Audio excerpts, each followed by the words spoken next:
Hi everybody, Mr. Rogers here with my lecture series on an overview of colonial America. So there are going to be two videos that I'm making that go over the history of colonial America in a very broad sense. There's a lot of things that can be talked about America, about what became the United States before the American Revolution, but I can't talk about all that stuff here. So I'm going to be doing a very big picture overview of all three of the major regions of what historians call British North America, which is basically the parts of America that became the early United States. And we're going to go over those three regions, and we're going to also take a quick overview of what slavery was like during this period of time. So that's sort of the overall view of what's going to happen over these two lectures. This first one is going to focus on looking at the big picture of these three regions and then going into detail about two of those regions. We're going to talk about the South and New England in this episode, this part. And then in the second part, I'm going to talk about the middle colonies, particularly our beloved own Pennsylvania. And then I'm going to talk in a big picture sense about colonial slavery, and then I'll give you a summary of everything you should take away from both parts. So again, this first part is going to focus on New England and New England and the South, and the second part is going to focus on the middle colonies, Pennsylvania, and colonial slavery. So that said, let's jump right into it. So the beginnings of Europeans in America. As everybody knows, Europeans first showed up in 1492 thanks to Columbus's discovery, and that's important to understand the scare quotes there, of the Caribbean, which is more or less modern-day Cuba.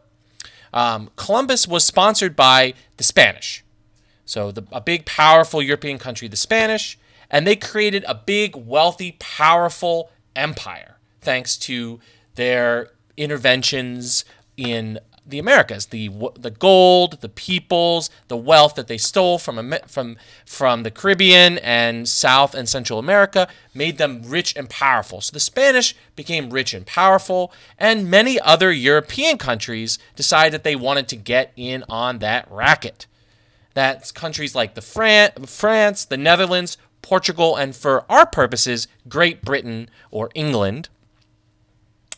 All wanted to get in on the racket, get some of that action that Spain was getting more wealth from the Americas, stealing more wealth from the Americas.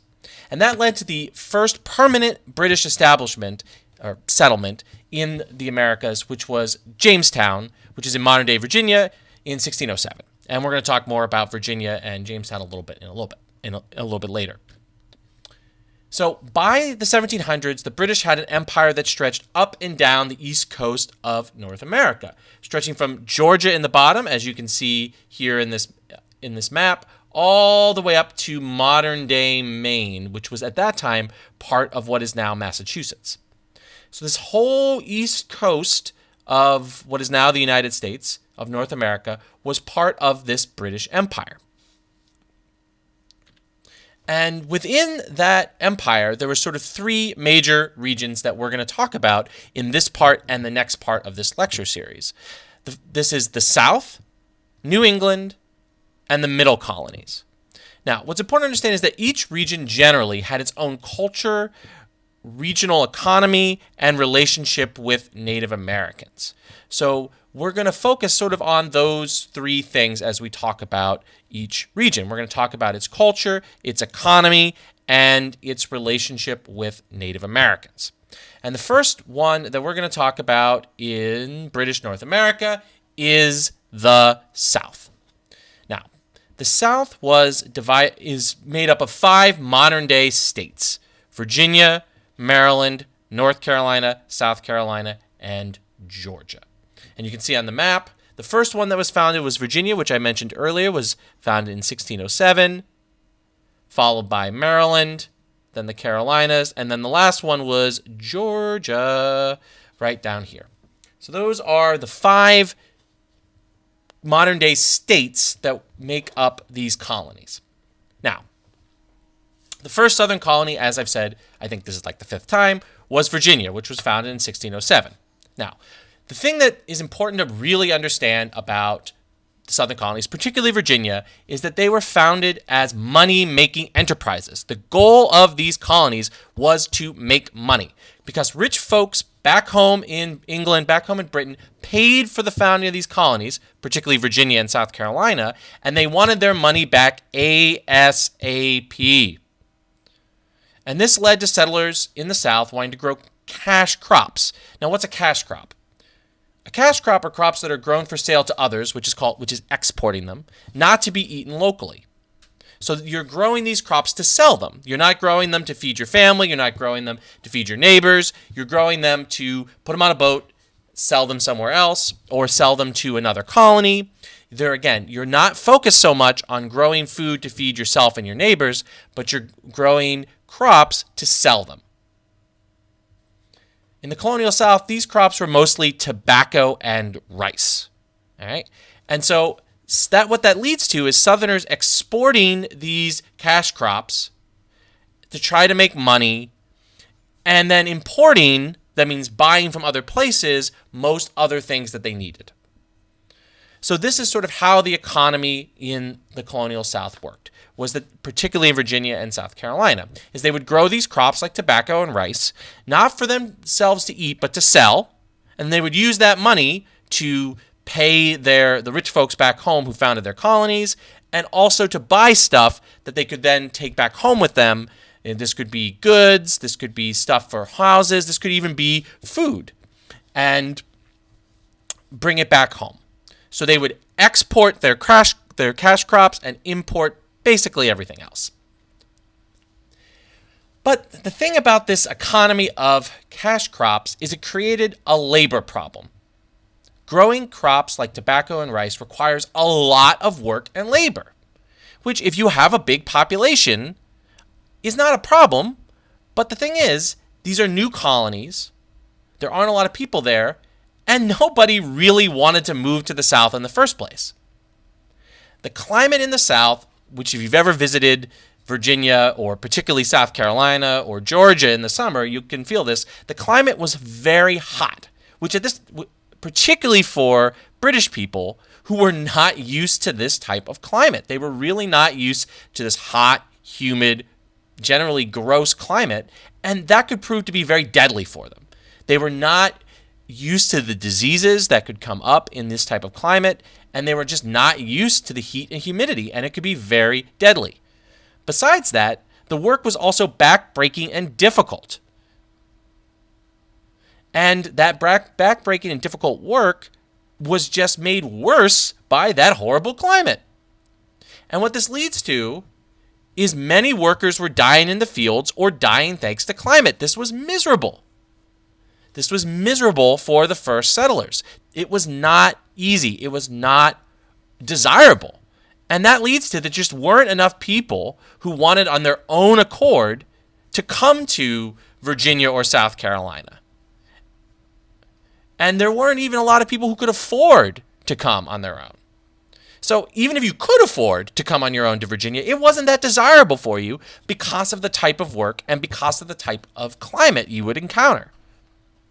So what are the rich people who've invested in these colonies of Virginia and South Carolina and the other southern colonies? What are they supposed to do to solve this labor problem that they have? They don't have enough people to do the back-breaking work in this awful climate.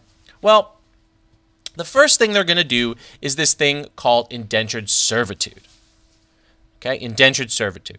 So planters, who are rich people who own land, and that's a really important concept to understand about the colonial South, are these groups of people we call planters, who, again, were rich people who owned land, and they would pay for servants to come to America.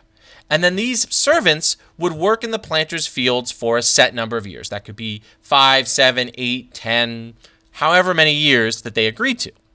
So the planters would swallow all of the expenses of bringing over an indentured servant, and then that servant would have to work for the planter for whatever period of time they all agreed to at the beginning. At the end of this indenture, that's where the term indentured servant comes from. The indenture is that agreement that they made for the servant to work any number of years for the planter. So at the end of this indenture, servants were free. They were free to do whatever they wanted. And in fact, they were often owed money and sometimes land by the planters for their service.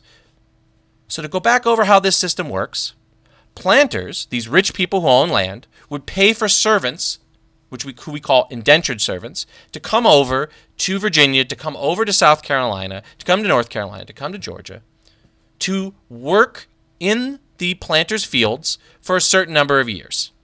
When that time was up, the servant was free to go about their business, and they were often owed money and or land for their work by the planter.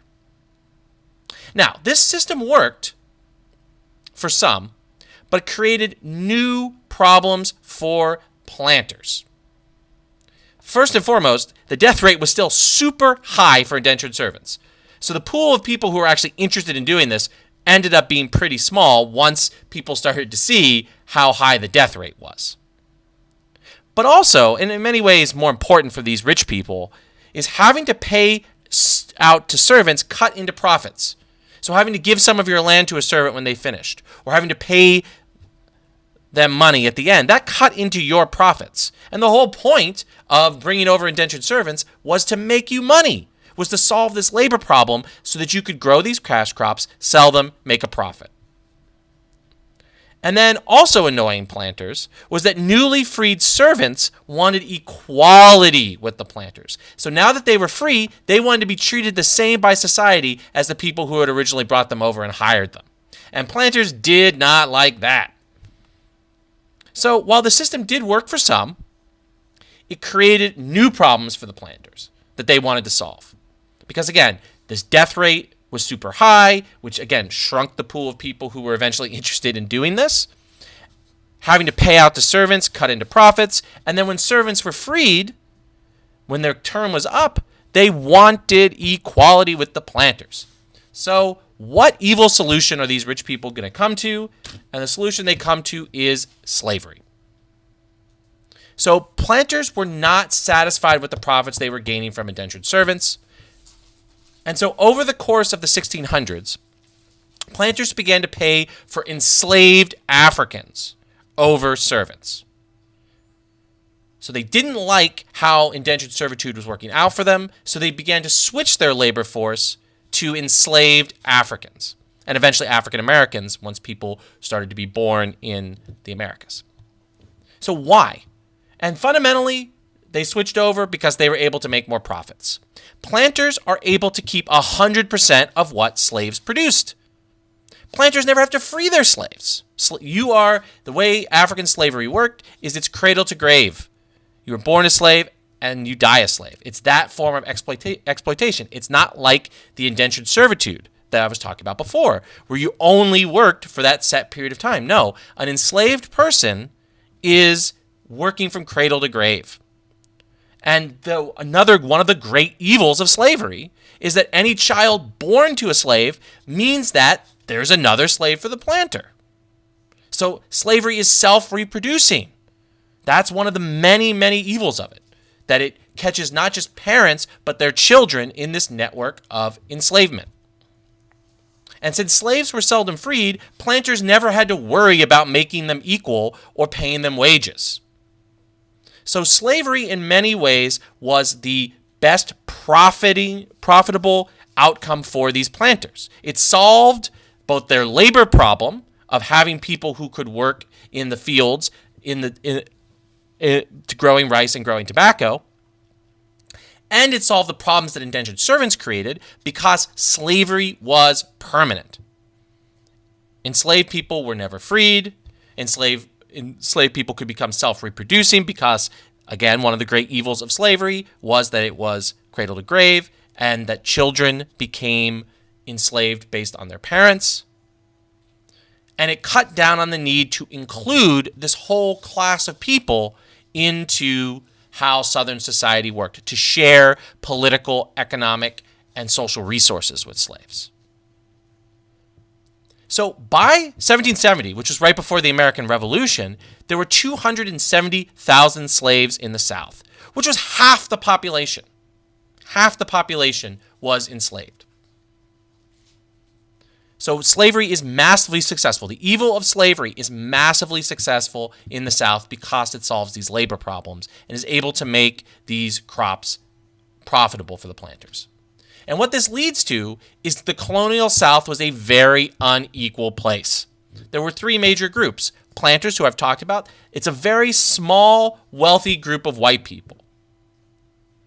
So planters are a very small part of society, but they're extremely wealthy, and they control all of the wealth and political power in Southern society, or almost all, virtually all. And there is a larger group of white people, poor white people, who are mostly ex-indentured servants or the descendant of ex-indentured servants, but they had limited political power and limited economic success. So the majority of white people were not particularly well off in this society either. But planters definitely were, but they were just a small group of white people. And then the final group was enslaved Africans and African Americans who had no political, social, or economic rights. And they made up about, by the time of the American Revolution, about half of the population in the South. So about half were white people and about half were descendants of the initial Africans or enslaved Africans themselves.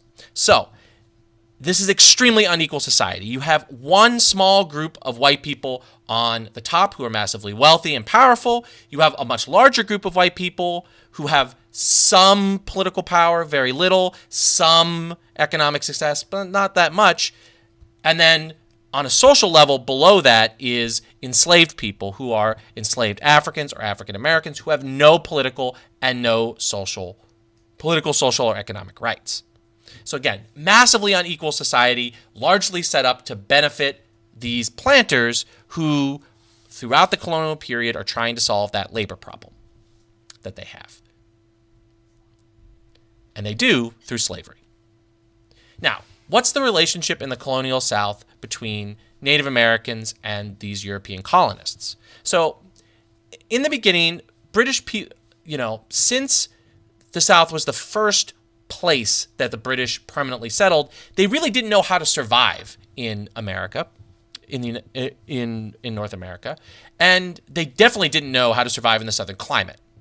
So initially, Native Americans had the upper hand and were able to dictate terms of engagement. In fact, in conflict with Native Americans early on, the British were frequently on the back foot. And Native groups came very close to destroying the British colony of Jamestown in 1622. But over time, Native power was overwhelmed by the demographic growth. That means more and more white people started coming. And then with the introduction of enslaved people, you have more and more slaves. So the population of people in the colony is just getting larger and larger, which gives them an advantage over Native Americans in sheer numbers. And also, Europeans begin practicing scorched earth tactics against Native Americans to devastate them. So while initially natives in Virginia and South Carolina have an upper hand, that upper hand is eventually eroded by brutal warfare by British settlers and on the growth of the number of British people and people of African descent that are growing in these colonies.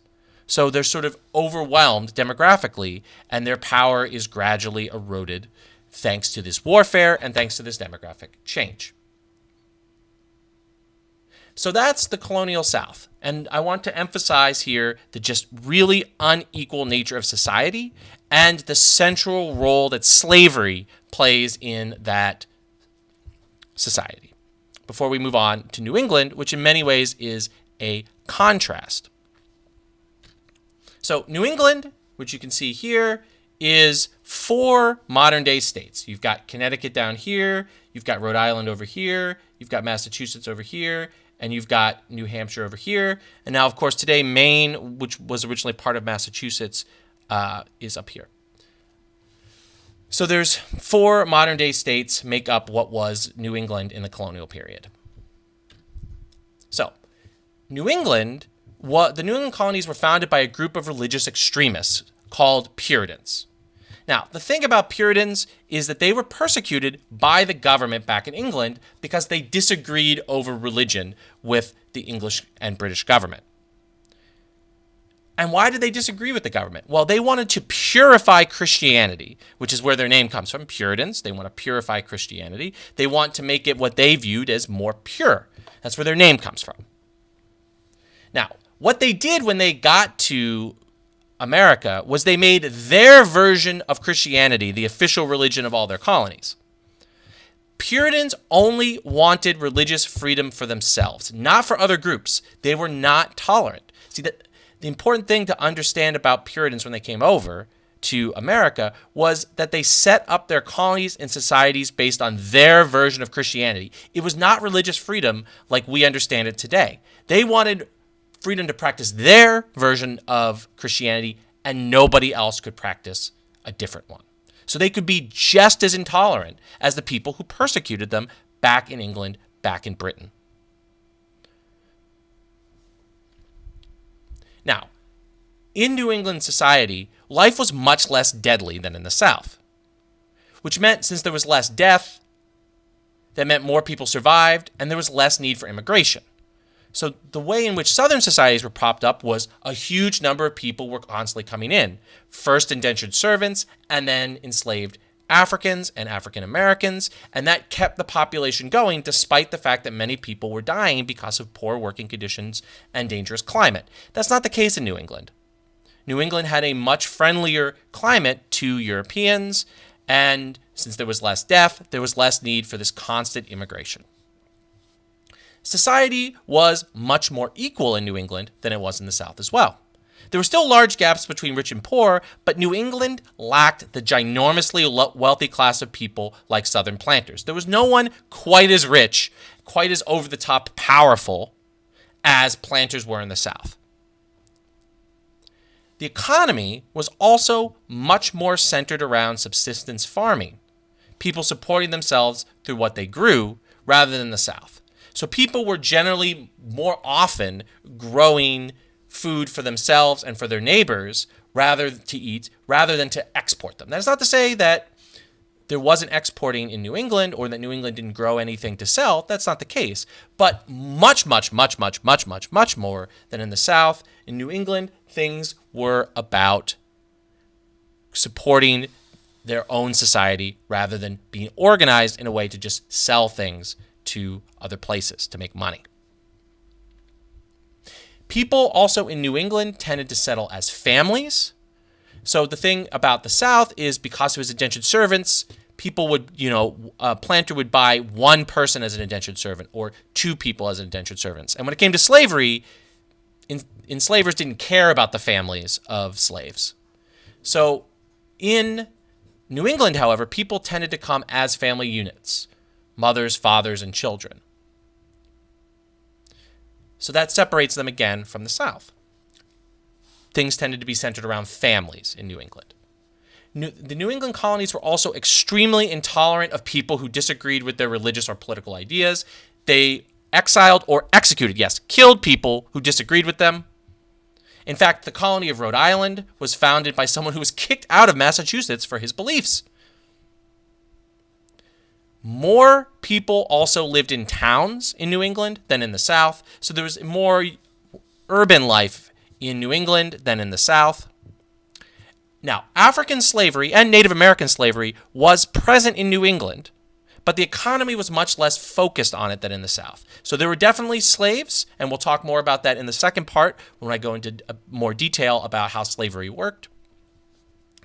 It was definitely present in New England, but it was not the central feature of economic life there like it definitely was in the South. So what was the relationship between Native Americans and New Englanders, white New Englanders? Now, in popular imagination, we think of New Englanders and Native peoples as having a positive relationship, thanks to things like Thanksgiving. But that's largely fiction. That's not true. Initially, New Englanders were willing to buy land from Native peoples, but that quickly went south as European settlers demanded more and more and more land and more from native groups in general. They were putting more and more pressure on Native American life. So initially, things were okay, you could say. New Englanders were willing to buy land from Native peoples, but that quickly went away as the demand for land outgrew the willingness of New Englanders to shell out money to buy it from Native peoples. And European settlers were putting more and more pressure on Native Americans' ways of life. In fact, some Puritans wanted to convert Native Americans to the Puritan way of life and to Christianity. Now, if that happened, the Native Americans were required to give up all of their Native American culture, their language, their way of dressing, their religion. They were basically forced to become just like Puritans. Now, this appeal of Puritans trying to convert Native Americans to their way of life was not particularly successful, but it did appeal to smaller Native American groups.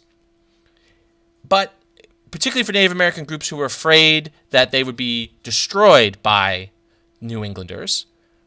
But as it works out, that's not going, when things get really sour between Native Americans and white New Englanders, that's not going to protect them. So relationships between the native peoples in New England and the white people who were settling got extremely sour very quickly, and to the point where even Native Americans who were willing to take on the European religion, the European way of dressing, they weren't safe from the conflict. Now, eventually, extremely deadly warfare broke out between Native American groups and New England colonists in the 1600s. The largest and most widespread of these was what's called King Philip's War. His Native American name is Metacom, and that happened from 1675 to 1676. These wars were extremely destructive for both sides, and New England was in danger of destruction at several points. The main way that white New Englanders were able to survive was that they preyed on divisions and conflicts within Native American groups. They did a divide and conquer strategy. They preyed on the religious, cultural, and military differences between Native American groups. They preyed on these pre-existing conflicts that existed before white people showed up to gain an advantage, to get Native Americans to fight among themselves as much as they were fighting with these white New Englanders, with these European settlers. And that is what allowed New Englanders to survive, was their willingness to practice divide and conquer strategies on Native American groups. And in many ways, it was the Native Americans themselves who played a decisive role in wars between New England and other Native groups. So that brings us to the end of the first part of this lecture series. We've gone over a general overview of the three major regions of colonial America. We've talked in detail about the South, and we've talked in detail about New England.